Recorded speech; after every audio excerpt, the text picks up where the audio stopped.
Hi, my name is Dave Reske, CEO of Now Speed Marketing, and welcome to this edition of Marketing in the Now, where we focus on uncovering the myths of marketing and leadership with some of the world's most interesting people. And my guest today is Michelle Heath.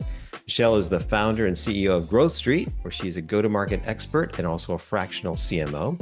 She's also a former in-house CMO at a number of Fortune 500 companies, including Fidelity Investments, JP Morgan, and E-Trade Financial. I don't know if, Michelle, if you were the CMO at all those companies, but you worked at those different companies as well. Yes, exactly. Not always in CMO and also for some startups as well, but in some, usually a variety of marketing, sales, and or product, and some kind of customer experience, some one of those types of verticals within those companies. So, That's and great. Well, some yeah, it's some exciting. amazing experiences at some amazing companies, and I'm looking forward to our conversation Me about too. all of that. So, yeah, thanks for joining the show. And I understand you're working Definitely. on a book, which is so I was exciting. Tell me working about on the a book book. project. It has been a labor of love, David. Well, first of all, thank you so much for having me. I love being able to come on and share what I know and hopefully help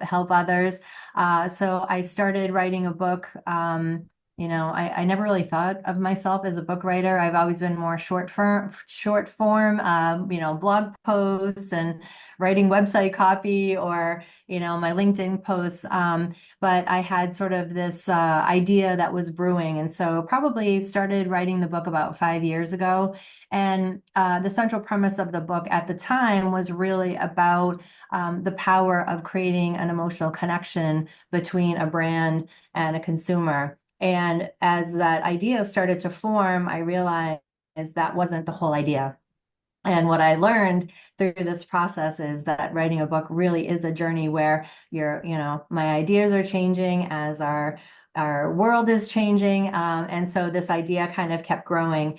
And so I finished the manuscript just earlier this year. So I have an amazing publisher called Amplify Publishing Group, and they're partnering with me on this book to bring it to life. And the book is called Unrivaled. And it's what I wanted to do was to be able to, I thought about what would I want, if I was going to read a book about business growth. And I love kind of rolling up my sleeves and being more how to. So I really wrote the book really as a how to and helping business leaders have a new perspective about how to achieve explosive business growth because growing businesses is hard.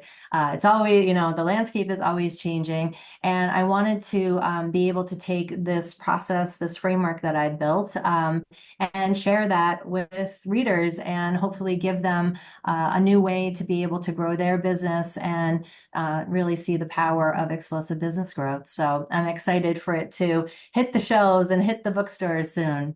Yeah, that's awesome. What a journey, as you said, to put Well, that all together. So, Jay. um, and we're going to And talk. I will tell you also that there were lots of stops and starts. And so for anyone kind of considering a book writing journey, something I hadn't considered, I don't know why I thought this, but I thought it was a little bit more linear. Like you start, you get your ideas, you write the table of contents, and you just write and you have a book.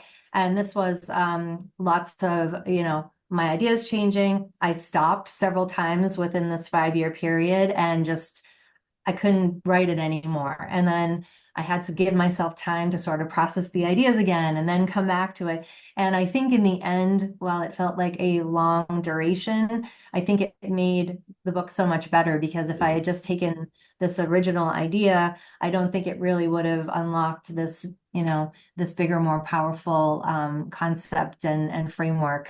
So it was very much lots of a roller coaster ride of ups and downs on this journey. That's awesome. Well, hopefully it'll all be worth it. And Yes. it's interesting that you shared it that way because I also wrote a book and it also took me about 5 years to do that. And I think that you have that initial excitement, initial concept, and you get through it. And like you said, you put it down, you come back to it, and you're Yeah, learning things and growing through that. You have new experiences that you can put into the book. So it's gonna exactly. going to be all be Exactly. And worth it. my book coach kept saying, that will be your second book. That will be your second book. And I was like, I haven't even written the first book, but they do say kind of, I don't know if you've gotten the bug for another one, but once you get the bug, they say you kind of keep writing. So we'll see what's in store for the second book. That's great. Maybe we'll have another we'll have you back on the show when you're launching the book. That will be a fun Love it. I'm episode. ready Yeah. for it. I love that.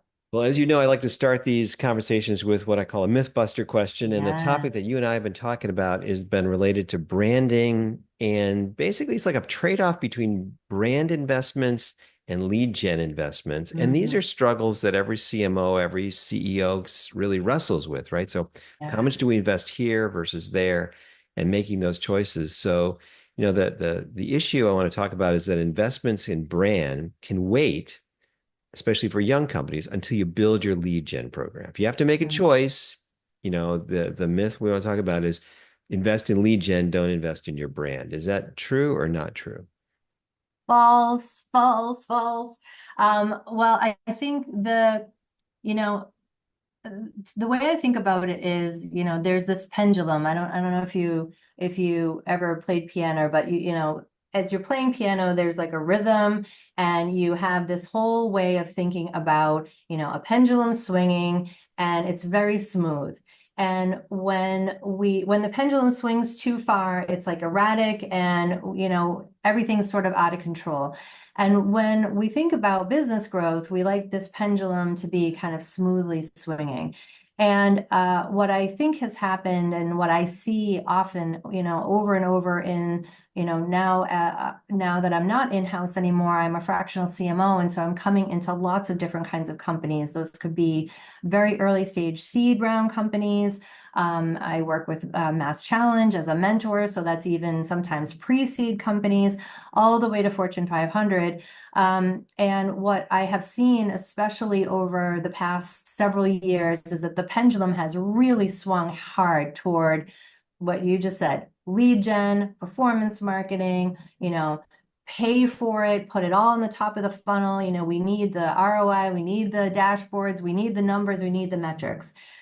And I think that, what we're starting to see is that maybe those activities didn't really work as well as we thought they did in the first place.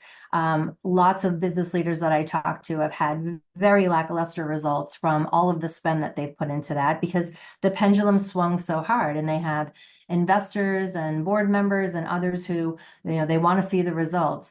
And the challenge for, back to our Mythbuster, is that brand isn't right now, today, you're going to maybe see the results today. I'm going to put it on a dashboard for you. But if we don't start, then it's like we're already behind. So if we wait to start building brand until, all of our lead gen campaigns begin, we haven't, I always think of brand as like a snowplow, right? I mean, I live in Boston, right? So here in the Northeast, we get these crazy storms, and the snowplow goes out to make it smooth sailing for the cars that are coming down the road.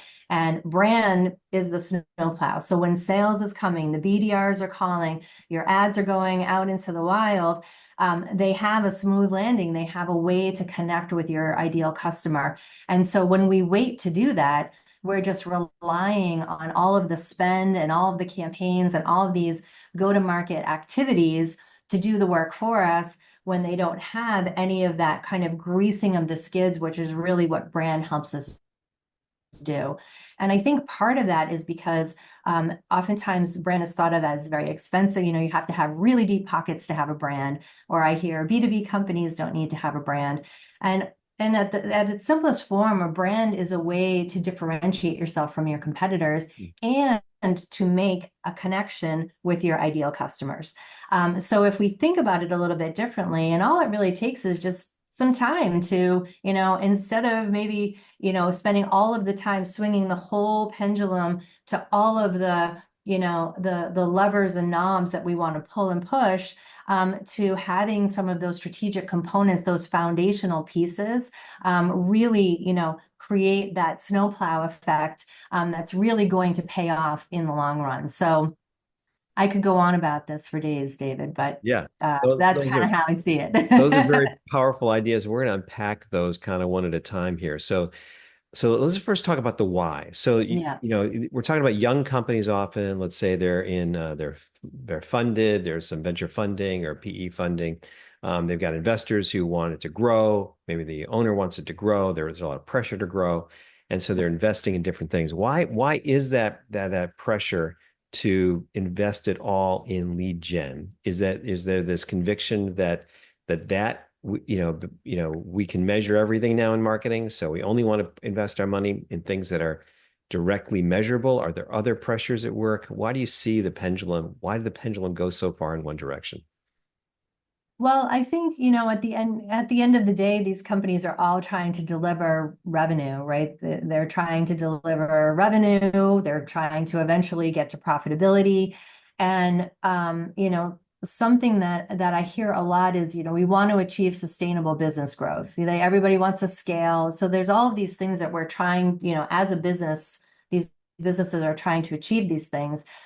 But in order to achieve sustainable means that you can continue to do it in some repeatable fashion. We've figured something out that's like, this is going to work. So it's not just like we got lucky, we threw a whole bunch of spaghetti against the wall, something stuck, but then we're going to try it again next month and it's not going to work anymore. Obviously that's not sustainable. So I think for a lot of these companies and sort of the race to be able to, prove it works, especially in early stage companies. Everybody, a lot of times if you're going to get your A round or whatever the round of funding is, they want to see proof that, you have customers and you have traction and, you're on your path.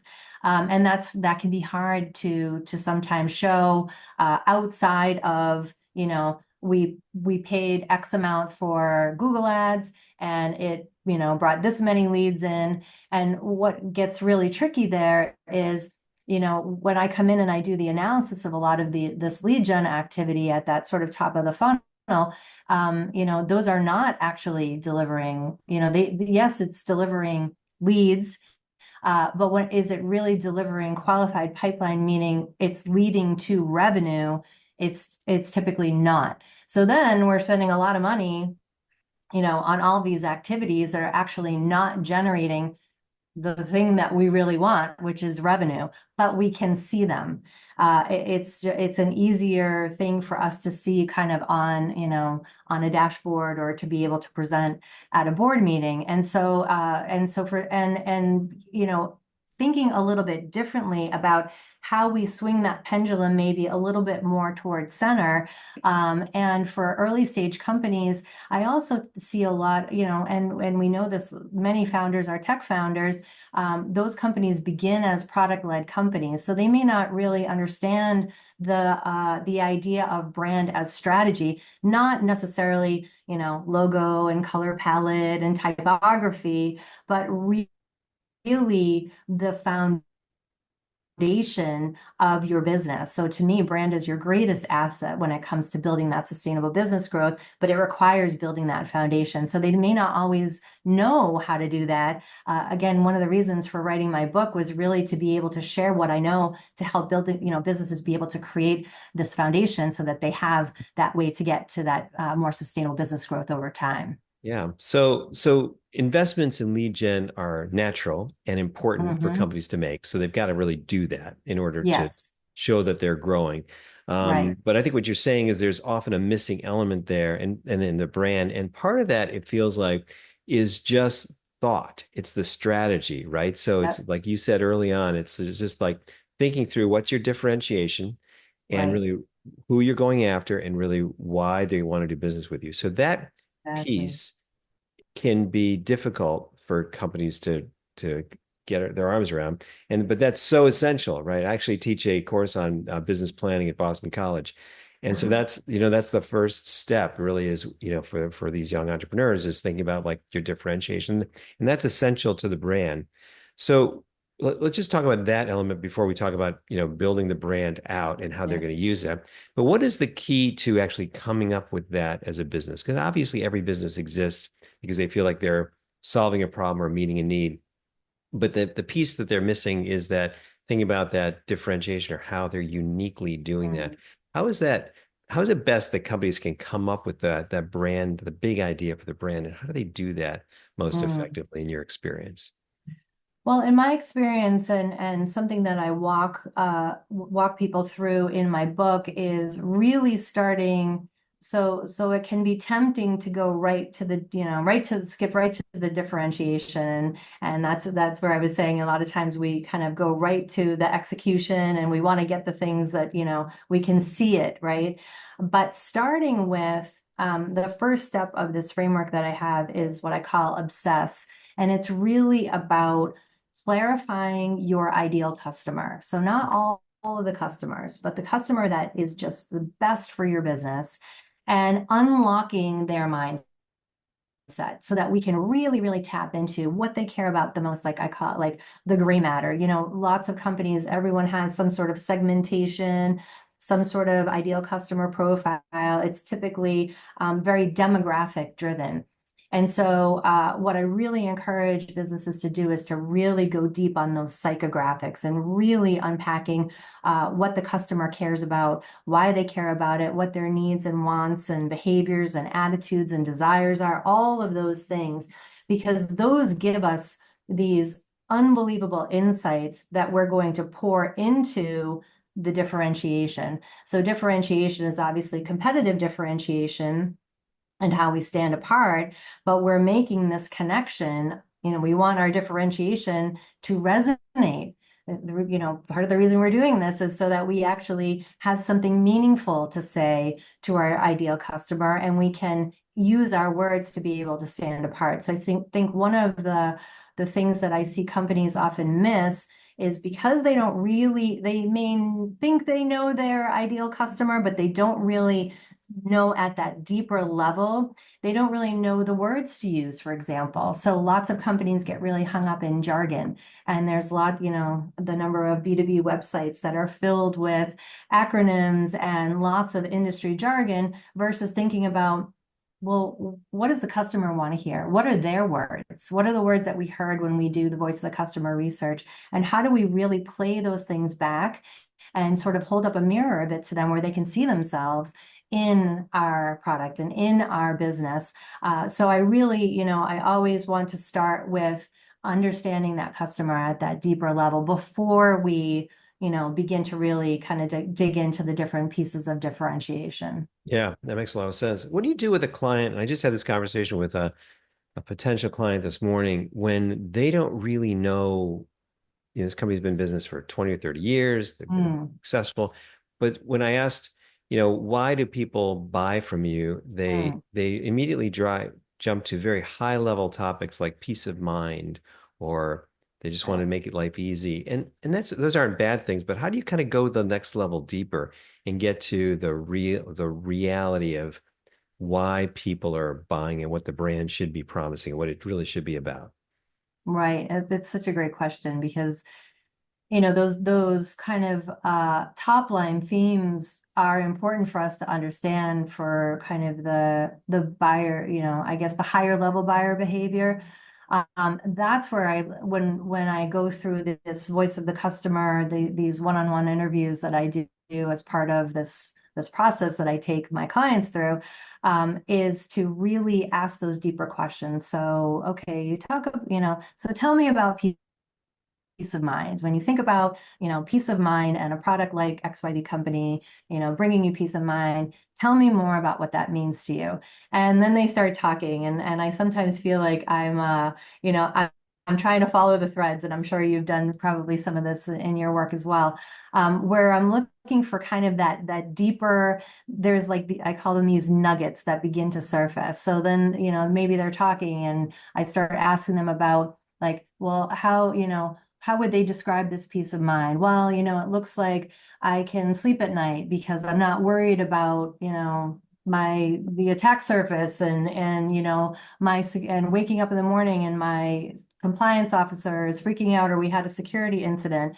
Okay, well, how does that make you feel? What is the impact on the company? How does that impact what you're going to buy? And then all of a sudden you take that layers and layers and layers deeper. And what ends up happening is, and I'm, typing these out as I'm on the phone typically and recording so that we're hearing the words that they're using.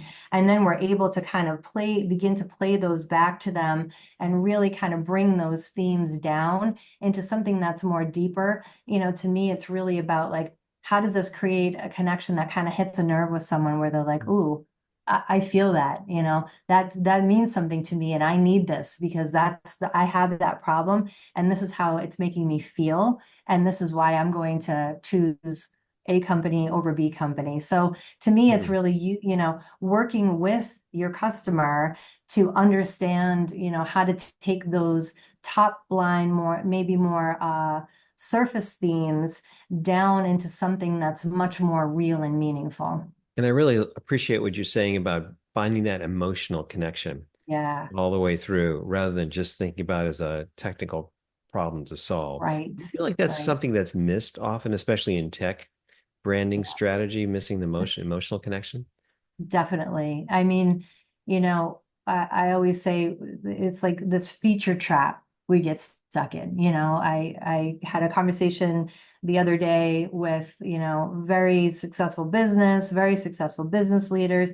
And when I say, why would a company choose you? What is the value that you have that's different than your competitor? It's like immediately it's down into the bits and the bytes, and we have this and they don't have that. And it's like, and so I always think of it as like this trap that sort of takes you down. And once you're in that feature trap, then you're competing on features and price. And it makes it really easy for a customer to leave you because they have not created this emotional connection where it's like if the emotional connection is, this company helps me sleep at night. And I can wake up in the morning and we didn't have a security incident and I feel like, and I have a connection with them. There's a loyalty that begins to be fostered there, and it makes it really, a longer term play where someone's not just going to jump around because, a new competitor has a cheaper price or a new competitor has a new feature or function. You're really building that emotional connection with your ideal customer, and then you can grow together with them because I mean we all know the pace of change in companies. I mean it's unprecedented, right? The amount of change that our target customer is going through. How are we, if we're not connected to them, they're changing and then we're doing our thing over here and we're coming up with new features and products, making sure that it's really connected to the value. And oftentimes when I do some of this voice of the customer research, we find out that things that we thought were really important because we were building them on our product roadmap actually are not important to the customer, or other things are more important, like the way that a service problem is handled, or an onboarding, the way that they were onboarded and that didn't work out well for them, or there could be other sort of experiential things that are more important to them than some of the things that were, on a roadmap somewhere. So really creating that connection is able to identify some of those unique insights that really, to me, that does give you the competitive advantage because your customer. You should know your customer better than anybody else, right? And we don't want our competitors to know our customers as well as we do. So really tapping into those things that are really going to make a difference for them gives us that, that powerful emotional connection where they never want to leave. Yeah, well, it sounds like you've got a pretty powerful process to walk clients through that to find out Yes. what those are, figure out those brand differentiators, and then create that real emotional connection. We started Exactly. this conversation talking about lead gen, and Mm. I love your snowplow analogy. Because it kind of you're paving the way, and it makes everything easier. I wonder, because our firm, as an agency, we're focused often on the implementation. It's not all lead gen, but Sure. it's part of it's marketing execution, digital marketing execution. And I feel like clients don't understand the impact that powerful branding can have. So Mm. if I had to put you on the spot and say, hey, if I invest in brand, what's the multiplier on my lead gen? So if I do Hmm. a good job on branding, is it make a 10% improvement in lead gen? Is it a 50%? Is it a Mm. 300% improvement? What would be your shoot from the hip guess as to the impact of good branding on lead gen? Well, I guess I would look at it a little differently. So there's kind of the overall, I think of brand as efficiency. Hmm. So the thing to me is if when I come in to help lots of companies, everyone's running a go-to-market, right? So I have this framework, and step 4 is execute. And everyone's always in execute, right? To your point, we're doing lead gen, we've got demand gen programs, we've got the ads and the content and the website and the digital, and we're doing all of these things.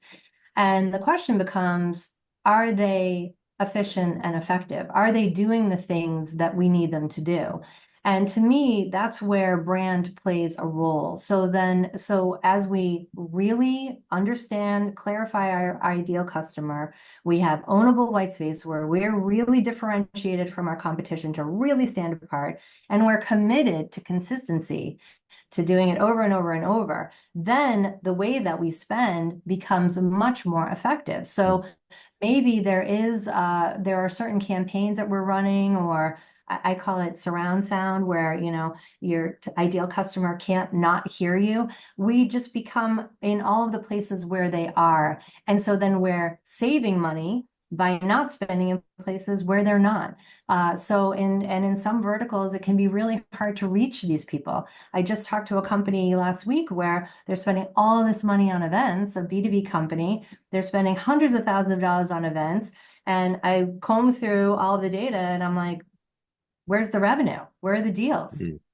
And they said, we don't think we closed any deals from these events. Mm. Okay, why are we doing these events? So then we back up and we say, okay, where is our ideal customer? Oh, you know what?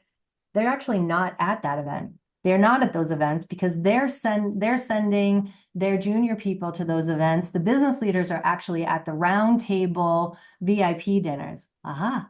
Okay. So what ends up happening is through this brand process, we start to unlock different ways to meet the customer on their buyer's journey. We start to see the buyer's journey different. So I think, from an agency perspective, it's an amazing partnership where, no agency just wants to do things just to do them. We all want to do them because they're going to work, they're going to drive results, they're going to get us to the goals we want to get to. And so then together we can have this partnership in saying, here's who our ideal customer is. This is what we know about them. This is how we know what we know about their buyer's journey. And then here's how we're going to meet them. And here's maybe how we're going to redirect our go-to-market in order to do that. So then there is, a new efficiency that gets created where we can stop doing some things, and then we can have better results from the things that we are doing because they're really going to hit the mark. So that's kind of how I look at sort of the partnership between the execution and the strategy is really to create that efficiency and effectiveness over time. I love that. I think there is so much efficiency and effectiveness that comes from good branding. I almost think about it the other way. Like if you have bad branding, how much do you have to spend to drive a lead? You have to spend an infinite amount to drive a lead. Yeah, Bad yeah, branding, right? Or so right. nobody knows who you are. Don't know what it is. But if you show up and you're, let's say you're Microsoft or you're IBM, it's easier to get the lead because well, I have to learn, what's IBM saying in this topic? Or what's Cisco saying about this topic? What's Microsoft saying? Exactly. I need to learn from them. I need to pay attention to them. That's If it's right. Dave's IT consulting shop shows up, it's like, who are you? Why should I pay attention to you? So I think there's this massive, I think good branding, good differentiation, good messaging, it has an infinite, maybe not infinite, but a powerful impact on efficiency. And that's what you can drive. It's exciting. So you can It make a huge is. impact in It companies. is. And I think, you just hit on something which is kind of interesting, because we think of oftentimes we think of brand as the Goliaths, you mentioned Microsoft and, Cisco and the others, right? So, and then there's Dave's IT shop. And I was at an event a couple weeks ago. I'm an early stage mentor for Mass Challenge, and I was talking to some early stage founders, and one of them said, well, I can't win, I can't compete in my market. I can't win in my market because I'm going up against all the Goliaths. And I said, well, why can't you compete against the Goliaths? And he said, I don't have the money. I don't have the money. I don't have the budget. I don't, this is like pre-seed, stage companies. And I said, well, maybe you just have to play a different game. What if you look at this as playing a different game? And so I think that, when we think about how we go up, because every single market has, the incumbents, right? There's the Goliaths, the companies, especially in B2B tech, B2B software, very, very deep pocketed, big household name brands. Yeah, you're not just going to go toe to toe. You can't, but there are strategies where you can channel this ideal customer, unlock your differentiation, commit to really building with brand, aligning your execution through this kind of surround sound mechanism and understanding the buyer's journey. And all of a sudden you're playing a different game because you're not just trying to do what everybody else is doing. You're going to, create your ownable white space, find your own swim lane, and you can come up against the Goliaths in a different way. And so I think it really gives businesses like new, a new growth power to be able to kind of unlock those efficiencies, be more effective, and not be afraid to really own their market because you can be unrivaled even in a very competitive market. Yeah, absolutely. And I think that, what I hear you saying is that unless you do that brand work, the brand strategy work, and then the brand execution work, you're going to waste a ton of money on lead gen and other activities that are not going to be effective. Exactly. So it is a big multiplier, and it Exactly. has to go hand in glove. It can't be an either or. It can't be brand investment It or can't lead be. gen. It's got to go together, or you're just going to waste a lot of money. Well, this has been a really good conversation, Michelle. Waste a Thank lot of you. money. Yes, thank you. Yeah, thank you. I feel like we could talk about this for hours, David. We'll have to do it again. We will. Yes, when you release your book. If people want to connect with you and learn more about your Yeah, services or your future book, how would they do that? they can do that. They can go to getgrowthstreet.com, and they can also connect with me on LinkedIn. I'm very active on LinkedIn. I try to post content. I try for daily, but it's not a perfect science by any means, but at least a few times a week. And I'm sharing my learnings from lots of different perspectives, and would love to connect with people there, and can share more about the book as it comes to life. So thank you so much for having me here, David. It was an awesome conversation. Great. Thanks for being on today. Thanks so much.